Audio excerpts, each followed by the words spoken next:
I'm going to, let me, after sing.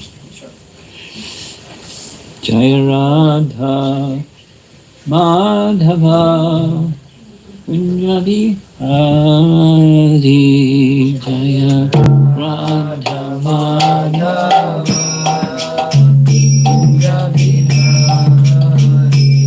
Jaya Radha Madhava Kunjabi Hari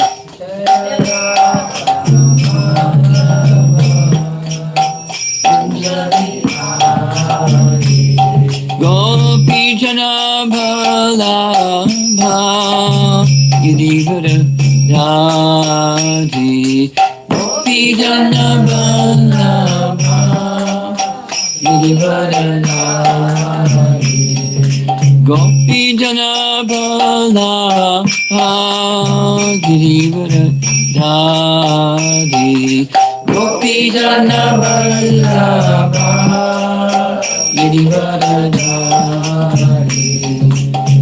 Jasodnandana Brajajanranjana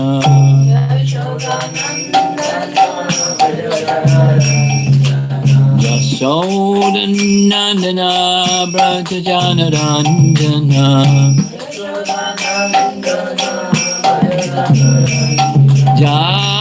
Jamunatira Bhanachari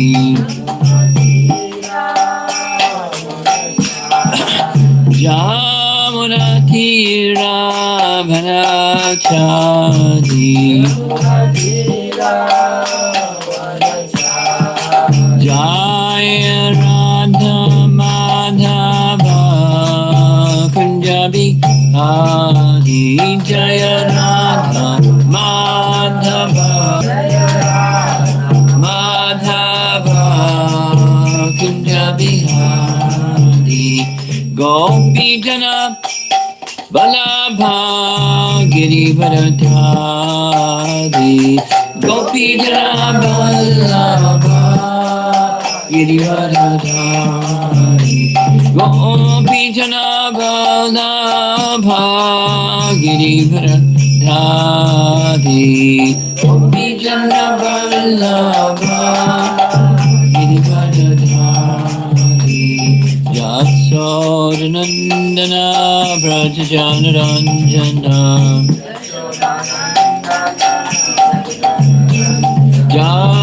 Jasodnandana Brajajanranjana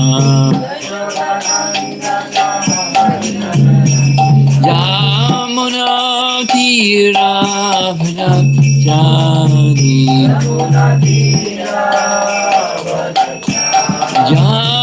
Jamunatira Bhanachari Jaya Radha Madhava Kunjabi Hari Madhava Kunjabi Jaya Radha Madhava Kunjabi Hari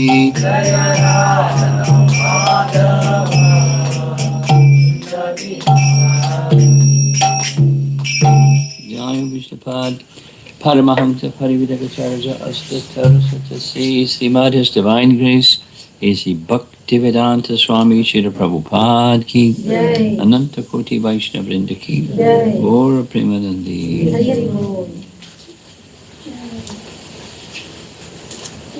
Is there a reason for this verse? It's like, I saw your Bhagavatam.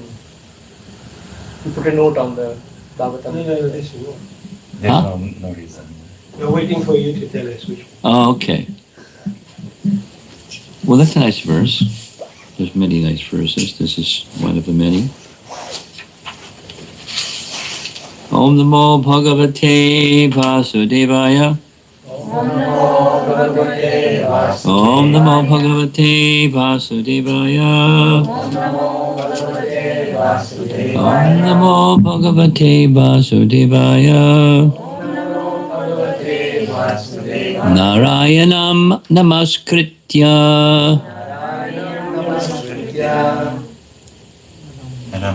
Naram Chaiva Narottamam Devim Saraswatim Vyasam Tato Jayam Udirayat. So text 21, Canto 1, Chapter 2. Vidyate Hridaya Grantish Chidyante Sarva Sangshayaha Shiyante Chasya Karmani Drishta Evat Manishware Vidyate Hridaya Grantish Chidyante Sarva Sangshayaha Shiyante Chasya Karmani Drishta Evat Manishware. Thus the knot in the heart is pierced, and all the misgivings are cut to pieces. The chain of fruit of actions is terminated when one sees the self as the master. Purport by Srila Prabhupada. Attaining scientific knowledge of the personality of Godhead means seeing one's own self simultaneously.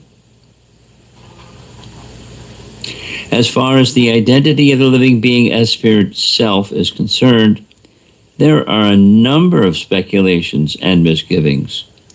The materialist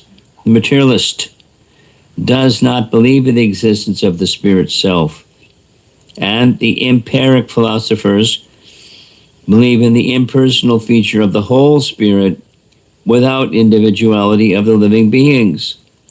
But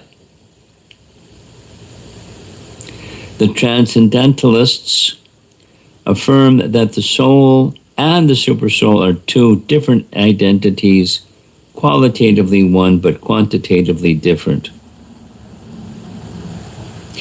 There are many theories, but all these different speculations are at once cleared off as soon as Sri Krishna is realized in truth by the process of bhakti yoga. Sri Krishna is like the sun, and the materialistic speculations of the absolute truth are like the darkness, midnight. As soon as the Krishna sun is arisen in one's heart, the darkness of materialistic speculations about the absolute truth and the living beings is at once cleared off. In the presence of the sun, the darkness cannot stand, and the relative truths that were hidden within the dense darkness of ignorance become clearly manifested by the mercy of Krishna, who is residing in everyone's heart as the Supersoul. Paragraph. In the Bhagavad Gita 10:11, the Lord says that in order to show special favor to his pure devotees, he personally eradicates the dense darkness of all misgivings by switching on the light of pure knowledge within the heart of a devotee. Therefore, because of the personality of God is taking charge of illuminating the heart of his devotee, certainly a devotee engaged in his service in transcendental love cannot remain in darkness. He comes to know everything of the absolute and relative truths. The devotee cannot remain in darkness, and because a devotee is enlightened by the personality of Godhead, his knowledge is certainly perfect. This is not the case for those who speculate on the absolute truth by dint of their own limited power of approach. Perfect knowledge is called parampara, or the deductive knowledge coming down from the authority to the submissive or receiver, who is bona fide by service and surrender. One cannot challenge the authority of the Supreme and know him also at the same time. He, the Supreme, reserves the right of not being exposed to such a challenging spirit of an insignificant spark of the whole, a spark subjected to the control of illusory energy. The devotees are submissive, and therefore the transcendental knowledge descends from the personality of Godhead to Brahma, and from Brahma to his sons and disciples in succession. This process is helped by the Supreme within such devotees. That is the perfect way of learning transcendental knowledge. Final paragraph. This enlightenment perfectly enables the devotee to distinguish spirit from matter, because the knot of spirit and matter is untied by the Lord. This knot is called ahankara, and it falsely obliges a living being to become identified with matter. As soon as this knot is loosened, therefore, all the clouds of doubt are at once cleared off. One sees his master and fully engages himself in the transcendental loving service of the Lord, making a full termination of the chain of fruitive action. In material existence, a living being creates his own chain of fruitive work and enjoys the good and bad effects of those actions life after life.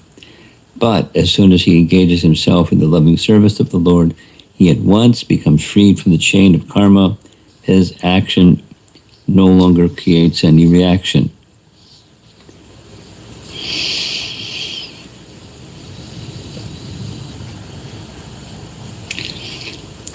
The chapter 2 of first canto is a summary of the process of devotional service, step by step by step. And of course, this is one of those steps. The goal, what's the goal? The goal is not liberation. The goal is knowing Krishna, because within knowing Krishna, liberation is already achieved. So one need not worry about liberation. So although it's speaking of the chain of fruitive work, which binds us to not liberation, to the repeated birth and death, say it the other way, repeated birth and death is established by the chain of fruitive reactions. And fruitive reaction arises from fruitive action.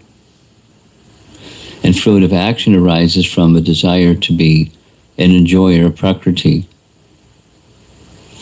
And the desire to be the enjoyer of Prakriti is the fruit of misuse of free will, or the covering of false ego. Or the false ego is awarded to someone who misuses their free will. And once misusing free will, it's self-perpetuating.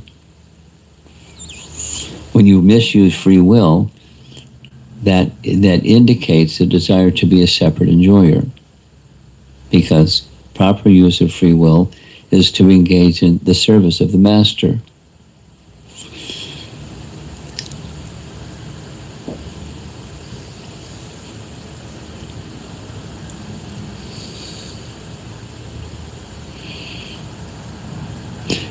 After class, the young American fellow that was there came and asked a question. His question was, how did we get here?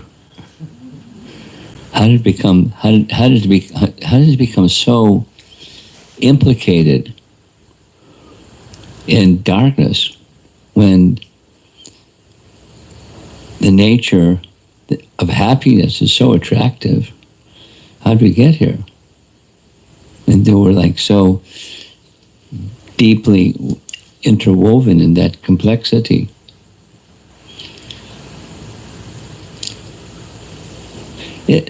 It's part of the fruit of actions, but the fruit of actions are they're in cycles, or time moves in cycles. So one of those, just like day and night, that's a cycle. Then the next day, and then months, and then years, and with the turning of the seasons. So time moves in cycles: small, medium, big, big, big, big. So one of those cycles of time is a cycle of the 4 yugas. And in the cycle of 4 yugas, I just explained this to him in reply. At the beginning of Satya Yuga, it's mode of goodness. Mode of goodness means mixed with passionate ignorance, but not prominently goodness. But what happens, supposing you have a vat of paint, white paint, and you put an eyedropper's worth of blue and an eyedropper's worth of red and stir it. It's off-white. Not terribly, but it's off-white. And the very nature of fruitive reaction is passion, red, and ignorance, blue. They get a reaction, so then it becomes not just one eyedropper's full, but it's 2. And then you keep moving that mix of goodness mixed with passion and ignorance, because there's always competition and there's always a mix. It becomes darker and darker and darker. The vat of white paint becomes colored. Keep going, keep going, keep going. And it becomes no longer white. It becomes mixture of red and blue. And that's the movement of the 4 yugas. The mode of goodness diminishes, the mode of passion and ignorance increases. And this is Kali Yuga, which means mode of ignorance is becoming more prominent than in the previous yugas. So it's just darker. And just by living in this atmosphere, it's dark by design. And then the solution isn't go back to Satya Yuga, because after Satya Yuga comes the decline again.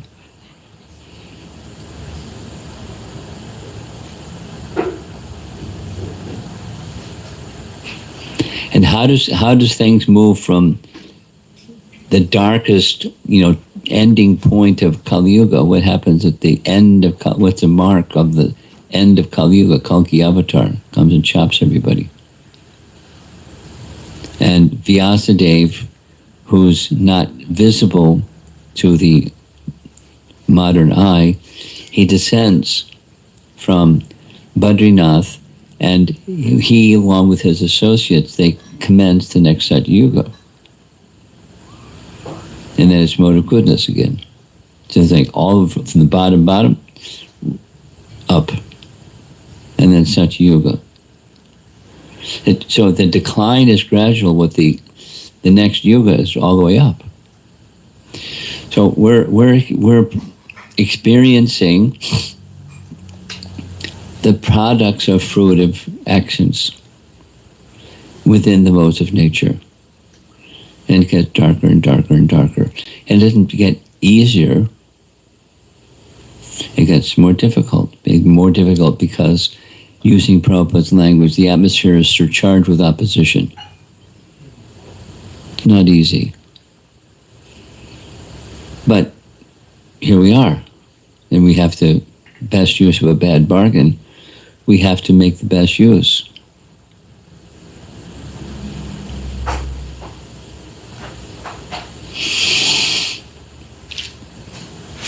And the process of counteracting, this is an important teaching.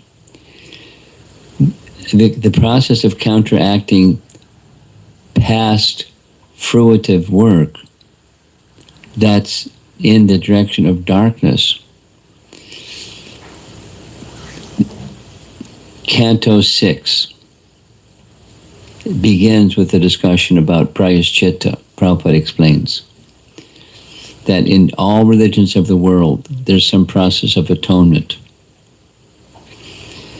In the Catholic Church, they have their process of atonement, and any ism, any religion has a process of atonement, this and that and the other. The Vedic system as well. However, atonement is inadequate. Why? Because it works, but tendency remains. Like you do some gardening. You can clip the weeds at the top, but the weeds still have a root. So after you clip the weeds at the top, they're going to grow because they've got a root. Without removing the root, the weeds are going to grow and keep growing and keep growing.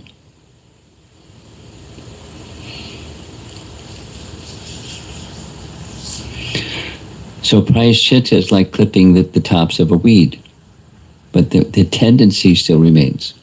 And so sure enough, at the end of the 5th canto, one of the things that's in the 5th canto is cosmology. And one of the parts of cosmology is describing, towards the end of the 5th canto, is the hellish planets. It's not a nice place, and it's described. So that ushers in the beginning part of the 6th canto.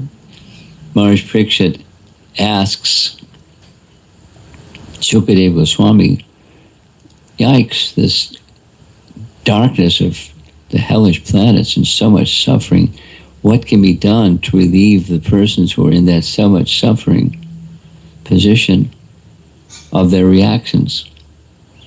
And it's not just people that make their way all the way down to the hellish planet, it's all of us, because there are unwanted miseries that come along with being in this world.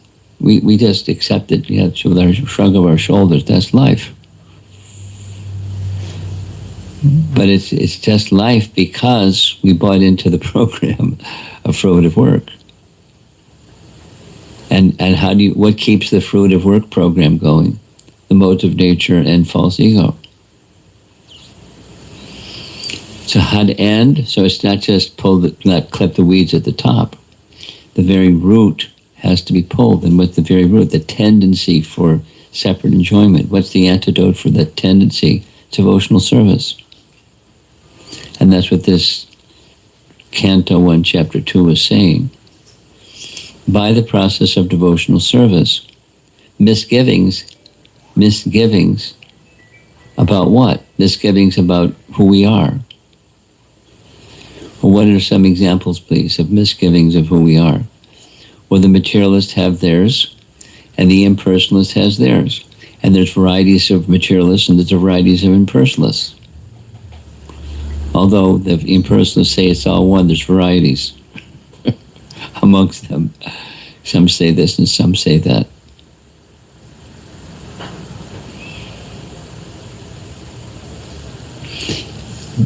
Explicitly, the impersonalist does not make a distinction between the living entity and the Supreme.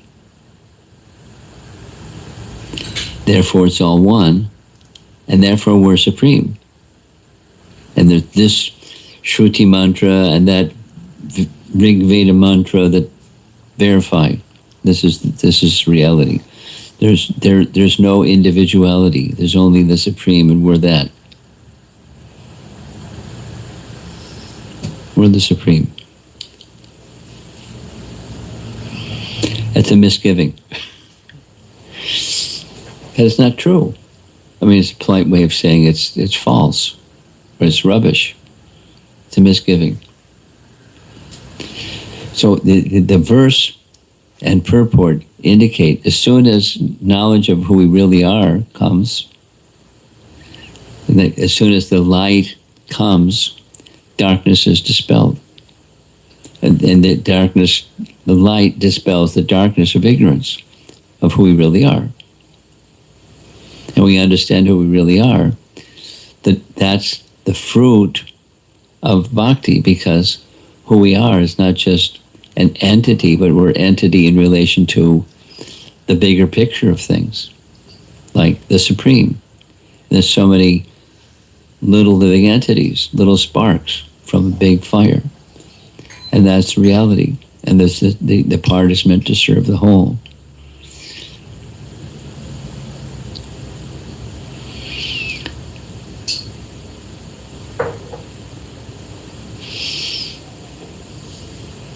Varnashram, which is a topic that we're going to be discussing this evening. Varnashram, we're going to be speaking about it this evening because it's the end of the 7th canto of the Srimad Bhagavatam. You know, not so long ago, we were all celebrating Lord Nrsingadeva's appearance day. That's in Canto 7. And when that whole narration of Lord Nrsingadeva and Prahlad and everything is concluded, then comes this discussion based upon a question of by Maharaj Parikshit to Shukadeva Goswami. You mentioned the Varnashram system. Could you expand and explain it more fully? So there's 5 chapters. And what's Varnashram in with a very simple depiction, it's a social structure. So that conditioned souls, those that are implicated in false ego and fruitive work, can gradually become purified by recognizing their tendencies, subordinating their tendencies to Dharma, and follow Varnashram Dharma.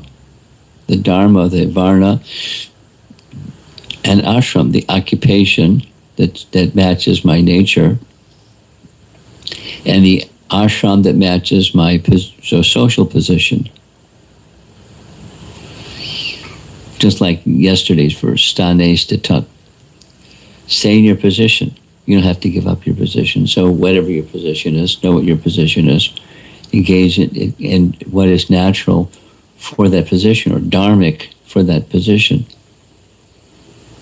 And then one needs to know what the dharma is for this and that and the other position. What's the dharma of a sannyasi, which is different than the dharma of a grahastha. It's different than the dharma of a brahmachari, in terms of ashrams. And then varnas, similarly, differences. So it's a social structure that brings gradual elevation, but the gradual elevation doesn't mean that the tendency to be a separate enjoyer vanishes. It helps, but it doesn't mean that the force that brings repeated birth and death, the fruitive work tendency, driven by false ego, which is awarded to a living entity who wants to enjoy separately, that has to go. And Varnashram doesn't mean it's going to go. It's a social structure that enables one, depending upon association and circumstance, to become more in the mode of goodness. But more in the mode of goodness isn't transcendence, because goodness is mixed. It's the same problem. A lighter version, but the same problem. Doesn't mean don't do it. It doesn't. But it means that that's not the solution. If that's not the solution, what's the solution? Devotional service. Particularly starting with hearing and chanting. That's the emphasis in the whole of the Bhagavatam, is the emphasis in this chapter.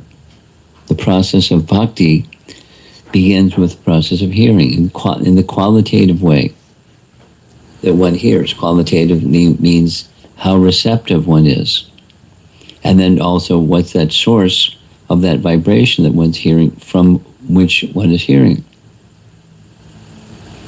And if there's a proper alignment, then the misgiving completely gone. The bondage for fruit of activity completely gone. False ego completely gone. If false ego is completely gone, what's left?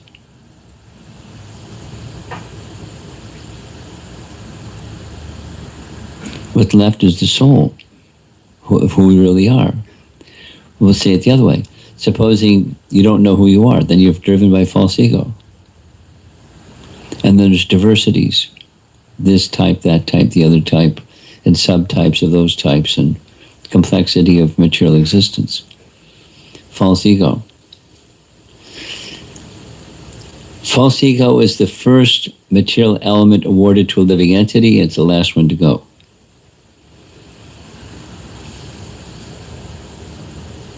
And we don't see it.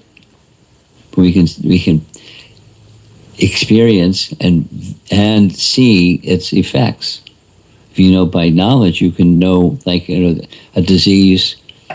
If someone has something symptoms, you can know what the disease is. You may not be able to see the smallpox disease or bacteria, but you can see the symptoms. So you know that the disease is there because of the symptoms, and so forth.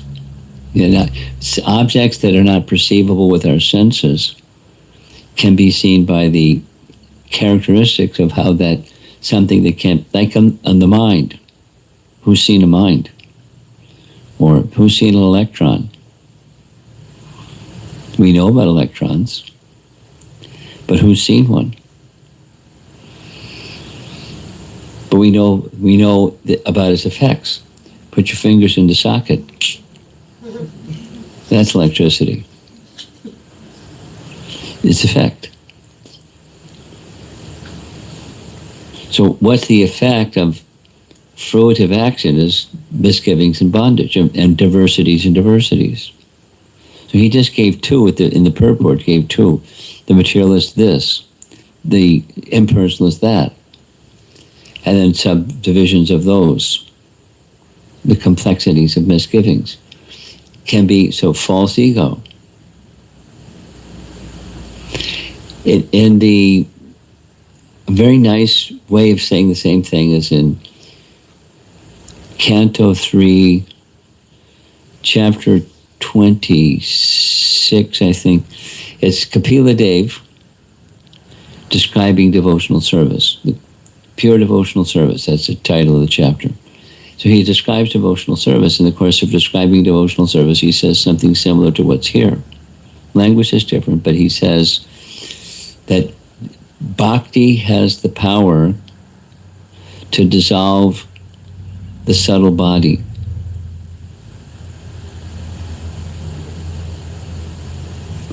Bhakti has the power to dissolve the subtle body.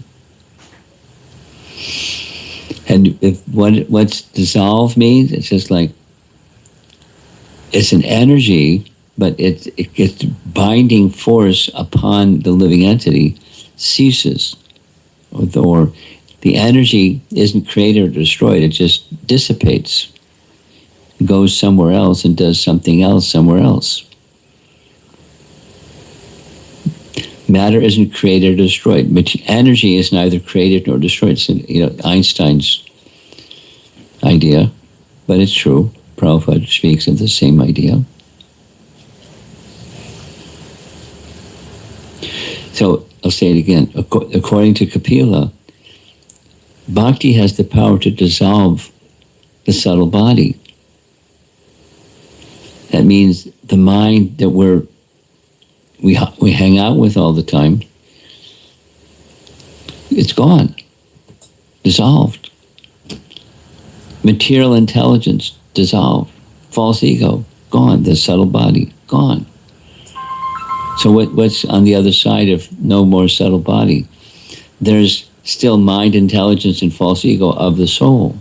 It's just the covering is taken away. The bondage to fruitive work is taken away. That's what this verse is saying. Misgivings are dissolved, and one can see oneself properly as you know, the servant of the Supreme.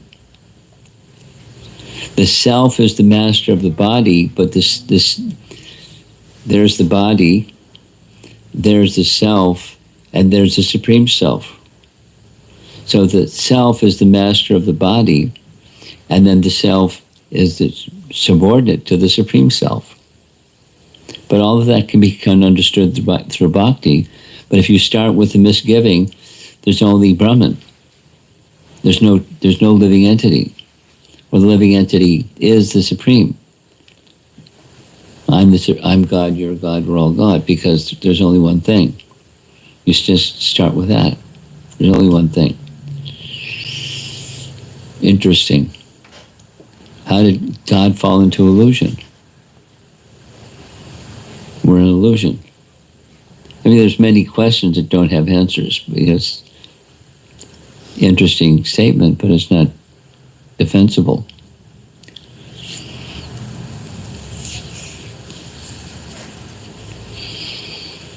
So this is chapter 2 of Canto 1, just establishing ABC, the ground rules for the rest of the Bhagavatam. The process of devotional service is extolled and honored and glorified and described how it works.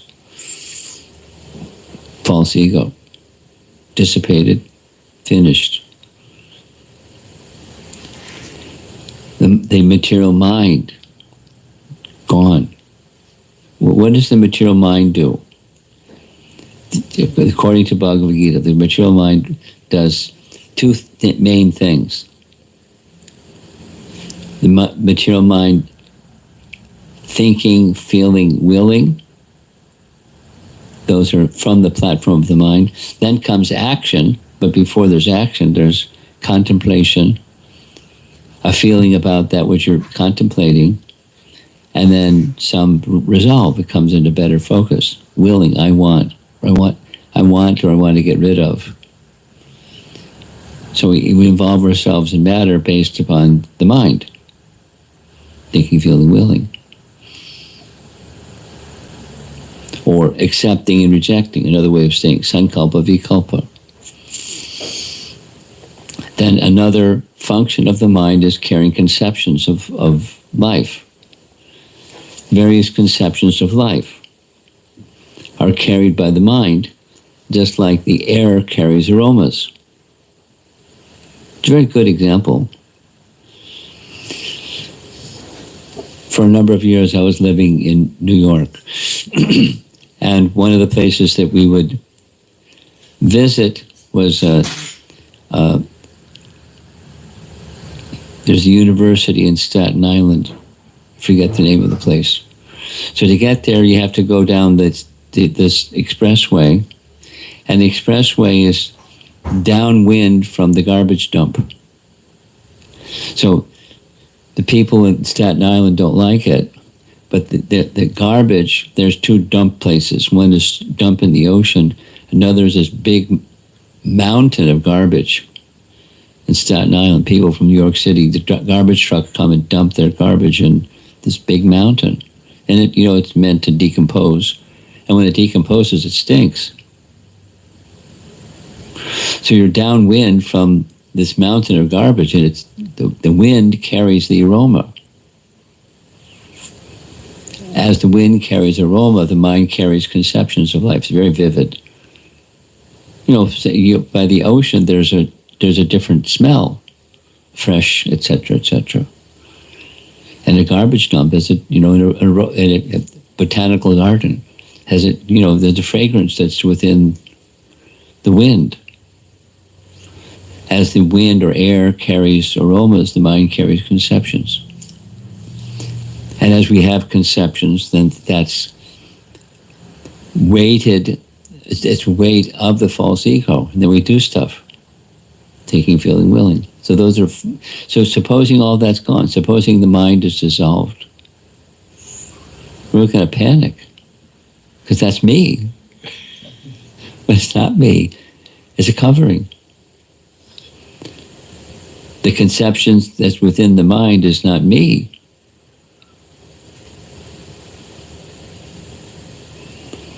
We're the observer of the conceptions. We have thinking, feeling, willing based upon what's going on in the mind.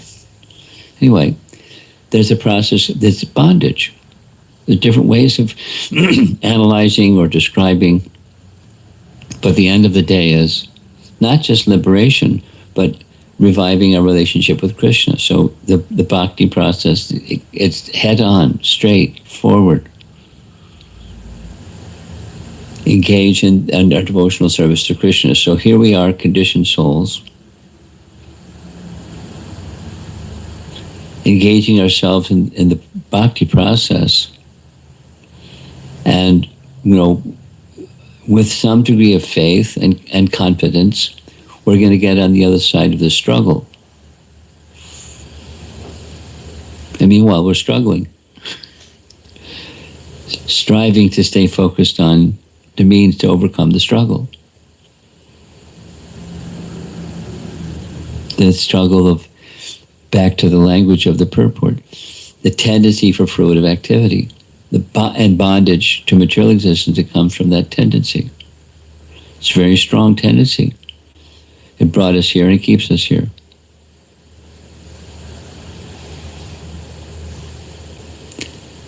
There are Sanskrit terms, the throwing potency and the covering potency. Two types. Throws us and keeps us.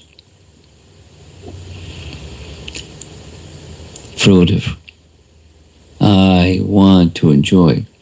So it's not that we have to take a dagger and stab the tendency for being an enjoyer and kill it. But it just transfer the enjoyment to bhakti, that is, Krishna is the enjoyer, and that gives me enjoyment. And it's the quality of that enjoyment is so different. One is bondage and the other is liberation. One is light and the other is darkness. Two different positions. We want Krishna to be the enjoyer. So that's the bhakti principle. And one engages in that bhakti principle, misgivings of fruitive work and misconceptions of self, they're taken. As darkness cannot stand in the sunlight.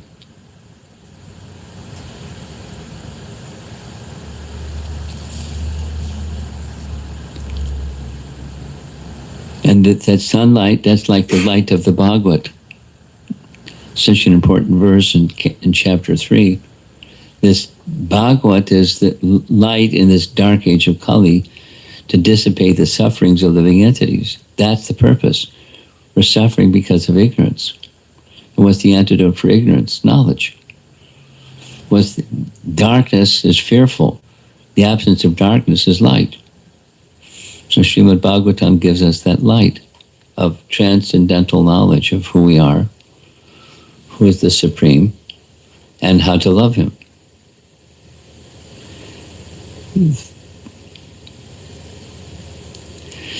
So I'm going to end abruptly. See if there's some discussion. Canto 1, Chapter 2.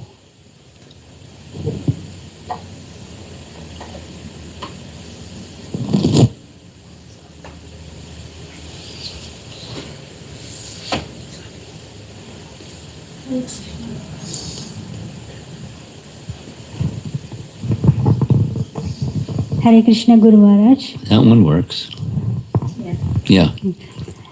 So, Maharaj, in the process of devotional service, in practicing the process of devotional service, so there are many instructions we have to follow from Sadhu and Shastra. Yeah.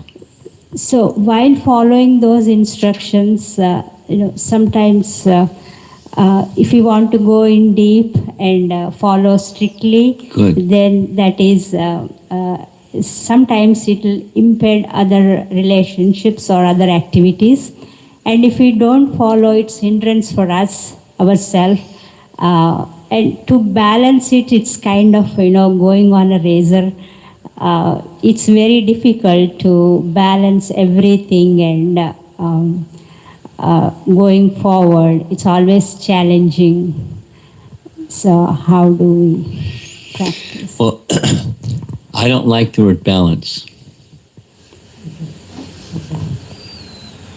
And I don't like the word balance because the conception is,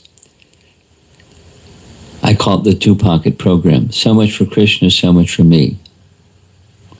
So much for Krishna, so much for me. Me, Krishna, Krishna. And how do I balance? I don't like it. It's Krishna, Krishna. So now, how do you decide, how do you regulate your activities, which isn't balance, but it's there. Of the things that are to be done, there's superlative priority things that are to be done.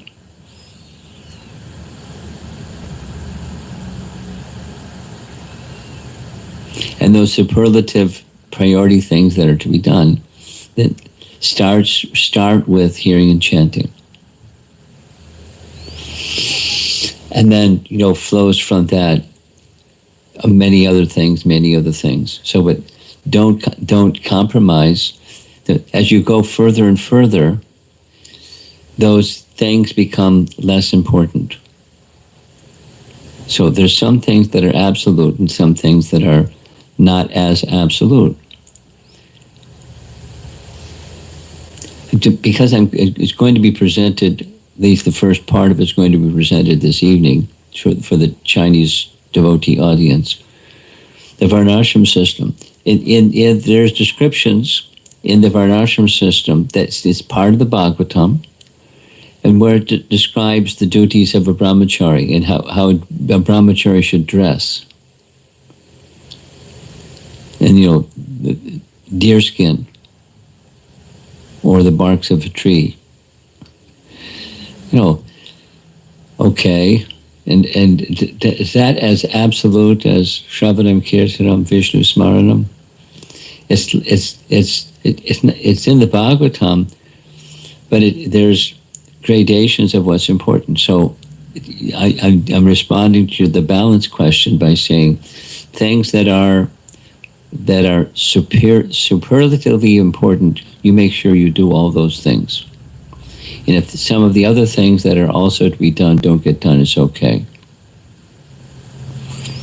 It's not like, now I've got a license to do what I want to do. We do things that are in alignment with Dharma, but the principle is Sarva Dharmam Parityaja Mamekam Sharanam Braja. That one takes care of all the other subordinate ones. So of those things, let's say cleanliness. Is it okay to compromise on cleanliness? Then there's degrees of being compulsive and inordinately strict with cleanliness. Some people become they're obsessive compulsive, and it's a disease. Then some people can't help it because that's the disease they have. So within reason. Now what's that? That's quite vague. What's within, as we discussed yesterday, similar response to this, Chaitanya Mahaprabhu's discussion with Raghunath Das Goswami. In a moderate way, you engage in your worldly activities. And in a moderate way. So the thing not to neglect is the inward cultivation. And if you give proper attention to the inward, what's the inward cultivation? It's the bhakti. The purpose of my doing or not doing accepting, rejecting. The purpose of my existence is that Krishna is to be pleased. And inwardly I'm cultivating that. That's the bhakti principle. And if you inwardly cultivate that day after day after day, then the balance question takes a back seat. Because vidhis, or regulations, are to assist one thing. They're not in and of themselves standalone principles. There are some in and of themselves standalone principles. Being connected with the Supreme through the dedication of self, at Tanuvan Manobir, dedication of self to the Supreme and the topics of the Supreme, and you don't compromise with that as best you can. Then it's time management, not balance.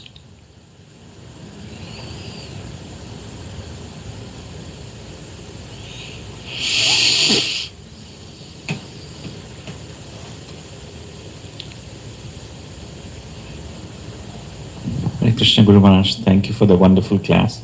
So one question I had was, so when the mind is dissolved or the false ego is dissolved, we understand ourselves.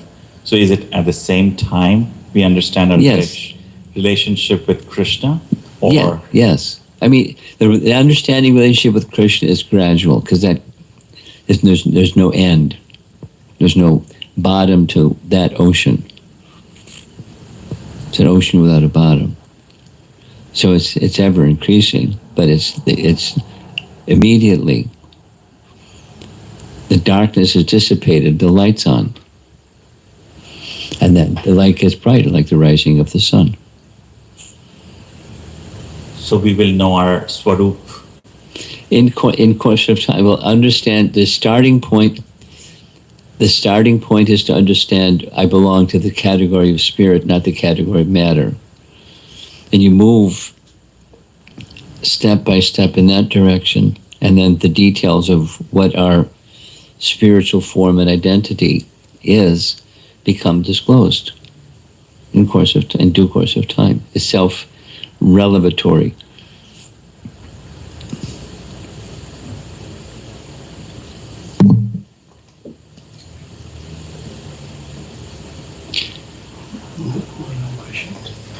No question.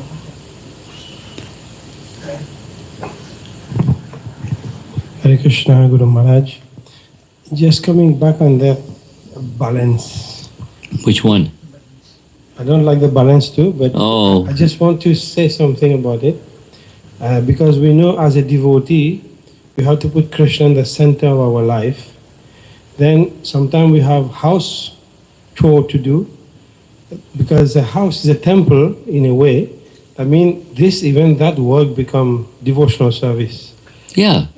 I mean, put Krishna in everything become perfect.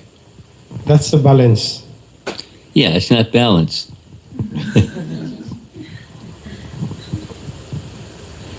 Okay. Anything else?